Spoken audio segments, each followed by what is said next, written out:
Meanwhile, reports from Syria say the infighting between extremist groups fighting the Syrian government is growing. The Islamic State in Iraq and the Levant, or the ISIS, which is an Al-Qaeda-linked group, has set a 48-hour deadline for militants of the so-called Free Syrian Army to surrender. The ultimatum was enforced at 8 p.m. local time on Thursday. It's the latest sign of the inner conflict among extremists fighting the government since the unrest broke out in Syria over 2 years ago. Opposition activists say the clashes between insurgents have increased in recent months. Ala Ibrahim is our correspondent. He's with me now live from Damascus. So, Ala, tell us how serious this infighting has actually become. Well, actually, the clashes that are taking place right now between different factions of the insurgents in Syria and mainly in the northern countryside of Aleppo city is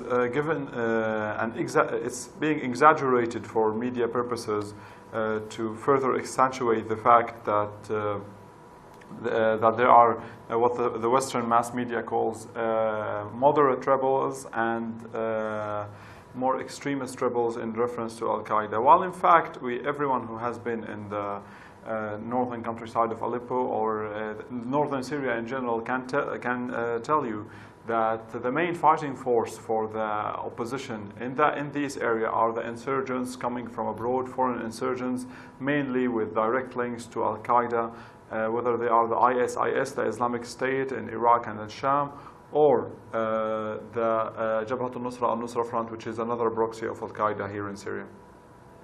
So, Ala, tell us what this infighting is basically all about. I mean, what is the factors that has led these different groups to engage in these kinds of battles in the first place? First of all, there is the obvious issue, which is how to divide the spoils of war they are getting and how to divide the support they are getting from abroad. This is not the first time, by the way, that different rebel factions are fighting. Earlier this year in February, one of the local commanders of Al-Nusra Front was assassinated. He was in charge of Bab al-Hawa crossing point between Syria and Turkey, and the reason he was assassinated it is because he charged every rebel faction I think a 10% tax, it's not a tax, a 10%, 10%, let's call it a tax, for every shipment of weapon they brought into Syria through that crossing. And later on he was assassinated. This is a continuation of the same issue.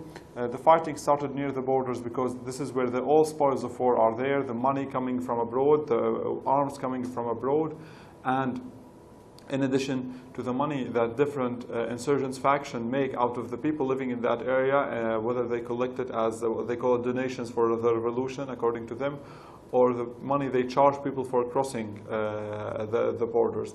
All this money, all these resources, there's a big difference and big disagreement among different factions on how to divide them. And this was the first factor of disagreement between them. Later on, there are other factors.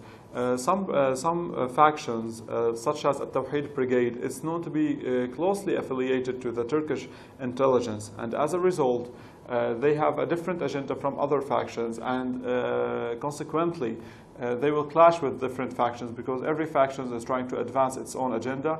The factions affiliated to the Saudi intelligence have an agenda. Factions affiliated to the Qatari intelligence has an agenda, and the ones associated and affiliated with the Turkish intelligence has an agenda.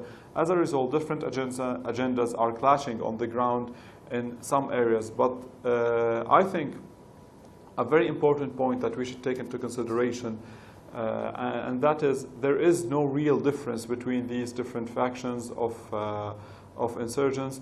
They claim to be less extremist and more extremist, but this is not true. They are mainly the same, and the only difference between them is which side they are affiliated to and they are getting paid from, but mainly they are all the same thing.